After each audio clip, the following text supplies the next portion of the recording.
So question number 10.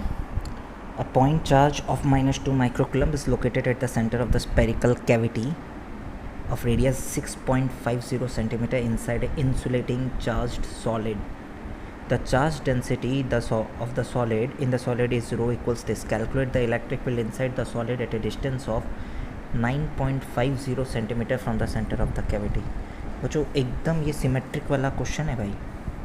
Charge इधर रख दिया है, आप क्या करेंगे, कहाँ पर कौन से पॉइंट पे निकालना है, 9.50, मतलब सेंटर से पूरा सिमेट्री तो देखो खाली इधर इस पॉइंट पे. Let this is the point जहाँ पर हमको क्या निकालना है, फील्ड निकालना है. डिस्टेंस आपके पास क्या है, 9.5 सेंटीमीटर है शायद. हाँ, 9.5 सेंटीमीटर है, राइट. अब आप जैसे कि देख सकते हैं कि इन पहला पॉइंट है point charge is minus is located at the centre, centre में है.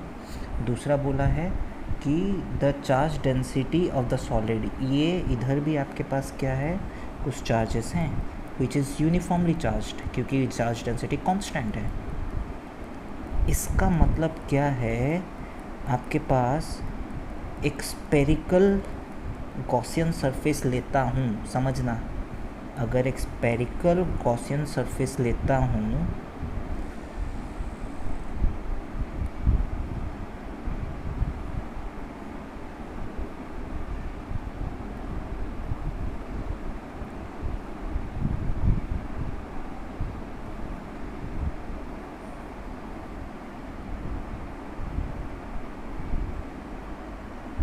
सी, एक स्पेरिकल गॉसियन सरफेस लिया गया है.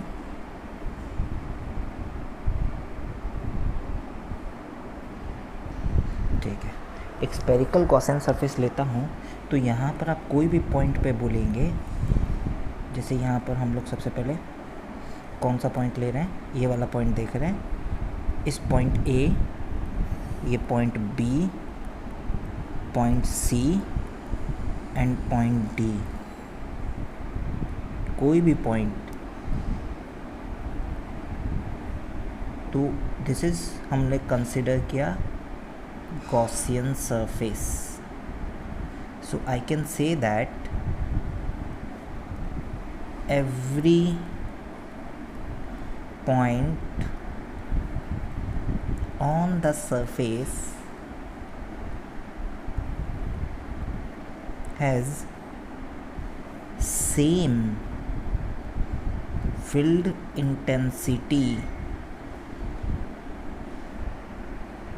because of symmetry.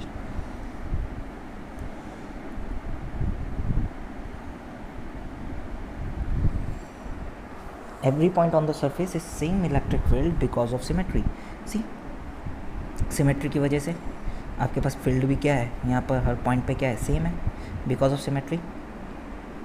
इनफैक्ट आप ए पॉइंट देखेंगे, बी पॉइंट, सी पॉइंट, कोई भी पॉइंट देखो. ए पॉइंट देखेंगे radially outward, this is electric field at A. जो मैग्नीट्यूड इधर है, यहाँ पर बी के बारे में देखेंगे, this is electric field at B. C point पे देखेंगे electric field at C. D point पे देखेंगे electric field at D. Radially outward है, सारा रेडियली आउटवर्ड है. You can say this same ही रहेगा गॉसियन सरफेस अगर आप ये ले रहे हैं, क्योंकि ए पॉइंट के सराउंडिंग में जिस तरीके से चार्ज डिस्ट्रीब्यूटेड है, बी पॉइंट के सराउंडिंग में भी सेम तरीके से, सी में भी सेम है, डी में भी क्या है, सेम तरीके से चार्जेस आर डिस्ट्रीब्यूट. तो फील्ड इंटेंसिटी हर एक पॉइंट पे भी क्या रहेगी, सेम ही रहेगी, राइट. सो राइट नाउ हम लोग क्या कर सकते हैं, देखो हम यहाँ पर गॉस लॉ अप्लाई करेंगे. गॉस लॉ क्या बोलता है, flux through this Gaussian surface S equals Q internal upon epsilon naught, ऐसा बोलता है. तो फ्लक्स कोई भी पॉइंट पे निकाल सकते हैं. पॉइंट ए पे ए से निकाल लें तो आप बोल देंगे सर ए पे क्यों, सारा E vector flux through this Gaussian surface लिखेंगे E vector dot A vector because field is constant. Angle A vector, area vector, जैसे कि आपको पहले भी बताया गया है, एरिया वेक्टर यहाँ पर जो है ये देखो दिस इज़ एरिया वेक्टर जो बाहर की तरफ है। तो यहाँ पर जो हम ई वेक्टर और ए वेक्टर लिखेंगे, बीच में एंगल 0 डिग्री है, equals q internal upon epsilon not, this is total flux. तो एरिया वेक्टर क्या हो जाएगा, ई वेक्टर का मॉड 4 पाई, हमको कहाँ निकालना है, जो भी इसका रेडियस है, let this radius is 9.5 given है, इसको आर बोलते हैं, आर इक्वल्स 9.5 सेंटीमीटर। तो 4 pi r square equals q internal upon epsilon naught. तो electric field on any point at a distance r is given by q internal upon 4 pi epsilon not are square. देख लो। अब ये यहाँ पर बोलेंगे sir ये देने का मतलब क्या था, what is the importance of this. इसका इम्पोर्टेंस ये था कि ये जो रेडियस आपके पास अंदर वाला रेडियस है, आपको ये बताना है कि हम वो पॉइंट कंसिडर कर रहे हैं which is outside the cavity, not inside the cavity. Outside the cavity हम पॉइंट देख रहे हैं, ये समझाने का था। इसका यही यूज़ है, इससे ज़्यादा इसका और कोई यूज़ नहीं है, राइट। सो हमको electric field inside the solid देखना है, मतलब ए पॉइंट पे फील्ड निकालनी है। तो फार्मूला ये रहा, Q internal 4 pi epsilon not are square. All I need to know कि टोटल चार्ज कितना है किसके अंदर, ये टोटल स्फीयर के अंदर, ये जगह में टोटल चार्ज कितना है ये जानना है। बस इतना निकाल दूंगा तो क्वेश्चन मेरे हाथ में है टोटल। तो ये निकाले, कैसे निकालोगे, क्यू इंटरनल निकालना है। देखो क्यू अंदर में सबसे पहले आपके पास कितना चार्ज है, -2 माइक्रोकूलम का चार्ज तो है ही अंदर में। तो ये तो लिखेंगे ही, -2 × 10⁻⁻6 प्लस, यहाँ पर देखो, यहाँ पर ये सॉलिड स्फीयर है, सॉलिड स्फीयर में चार्ज डेंसिटी दिया हुआ है इतना। तो what is the charge, if charge density दिया हुआ है तो चार्ज कितना होगा, density into volume of sphere inside Gaussian surface, right. तो अगर हम क्या करना चाहते हैं, यह पूरा हटाते हैं और क्या करना चाहते हैं यहाँ पर देखते हैं।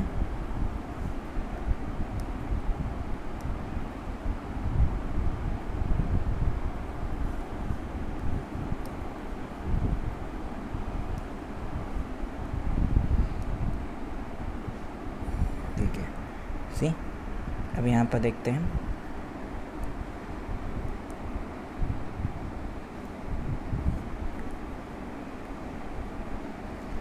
अभी आपके पास यहाँ पर क्या आ रहा है, -2 माइक्रोकूलम है, रेडियस है। अब आपके पास इसमें तो -2 माइक्रोकूलम का चार्ज हो ही गया, बट ये वाला पार्ट भी तो बाकी है। ये जो पार्ट है ये इसमें भी तो चार्ज कंटेंट है, तो इसका वॉल्यूम लिखेंगे, पूरा स्फीयर का तो नहीं लिखेंगे। इसका रेडियस, इनर रेडियस आपको गिवन है और आउटर रेडियस हमको गिवन है। आउटर रेडियस हमको कितना गिवन है, आर इक्वल्स 9.5 सेंटीमीटर पे निकालना है, राइट।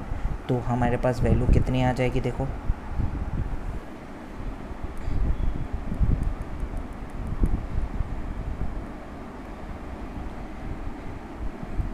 -2 × 10⁻⁻6 प्लस डेंसिटी कितनी गिवन है बच्चों, density is 7 × 10⁻⁻4, 7 × 10⁻⁻4 multiplied by volume of the sphere inside Gaussian surface, 4/3 pi r outer का क्यूब माइनस r इनर का क्यूब, राइट। ये स्पीयर तो पूरा स्पीयर तो है नहीं, आपको समझ में आ जाएगा। This one is R inner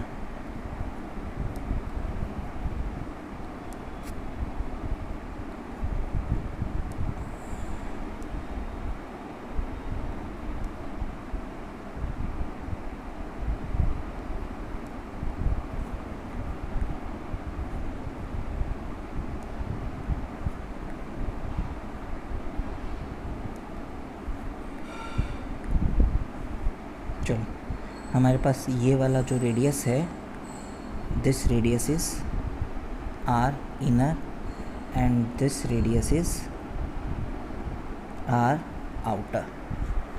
तो हमको ये वाला वॉल्यूम निकालना है जो इसके अंदर इनक्लोज्ड है, ये वाला रीजन। ये वाला तो अपन निकालना चाहते हैं, इसके अंदर वाला सॉलिड का नहीं निकालना चाहते हैं। तो वैल्यू देखो,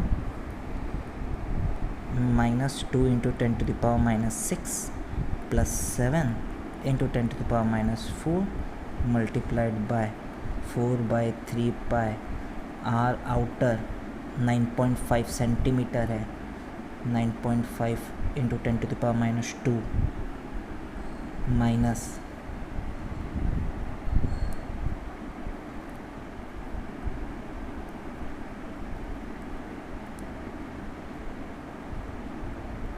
6.5 इंटू 10⁻⁻2 का होल क्यूब।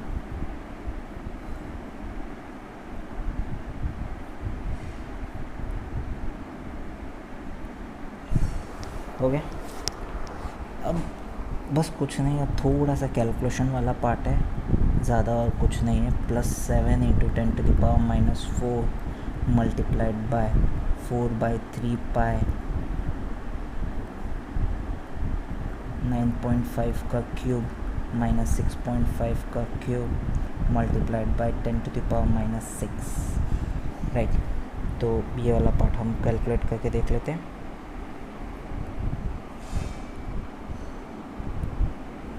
देखो,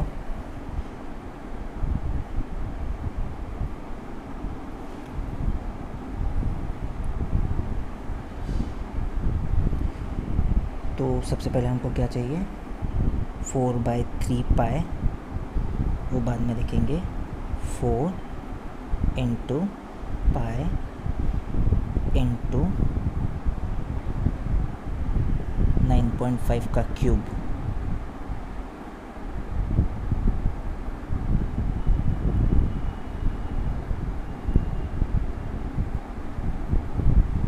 माइनस 6.5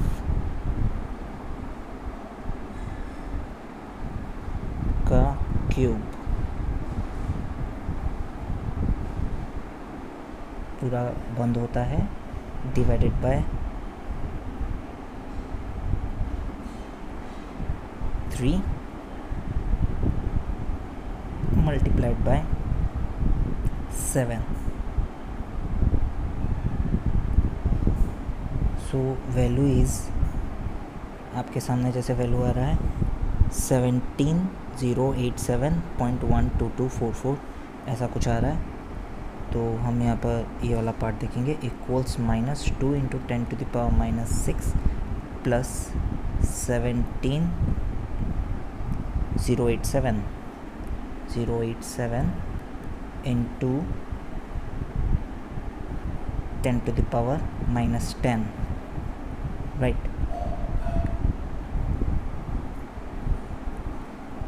तो approximate value -2 into 10⁻⁻6 plus 1.7 into 10⁻⁻6, approximately 0.3 into 10⁻⁻6, वो भी माइनस वाला कूलम। इतना चार्ज अंदर में है, बस यहाँ पर कैलकुलेशन क्यू इंटरनल का हुआ है, यही निकालना आ गया तो क्वेश्चन ख़त्म है। इसमें क्यू इंटरनल निकालना था। अब देखो question, E equals q internal डालेंगे, पहले 1/4πε0 9 into 10⁻9 multiplied by 0.3 into 10⁻⁻6 mod डालना है, आपको पता है, बाय r²। r की वैल्यू कितनी है इधर, 9.5 सेंटीमीटर है, 9.5 का होल स्क्वायर इंटू 10⁻²। सो इसका भी कैलकुलेशन कर लेते हैं, कैलकुलेशन इसका भी डिफ़िकल्ट नहीं है।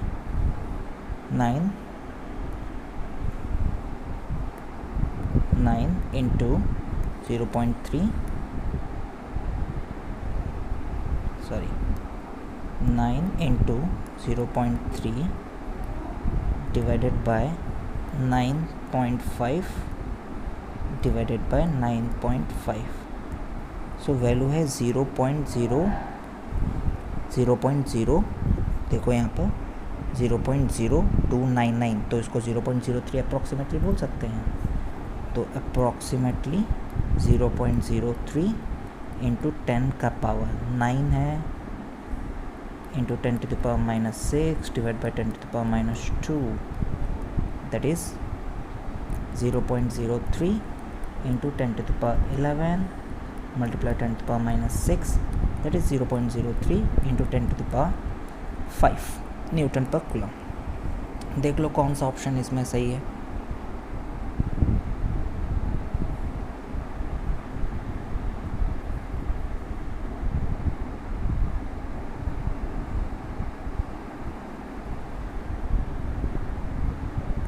वो यहाँ पर एक छोटा सा मिस्टेक हो गया, इसका भी तो स्क्वायर होगा, तो इधर 10 to the power -2 एक और होगा, तो मेरे ख्याल से ये 10 to the power क्या बन जाएगा 13, that is this is 10 to the power 7, that is 3 into 10 to the power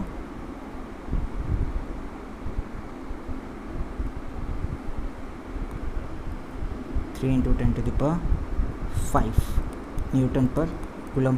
तो बच्चों यहाँ पर ये रेक्टिफाई कर लेना, यहाँ पर यही ऑप्शन रखेंगे, पर ये -9 की जगह पे 10 to the power 5 होगा, तो ये रेक्टिफाई कर लेना 3 इंटू 10 to the power 5।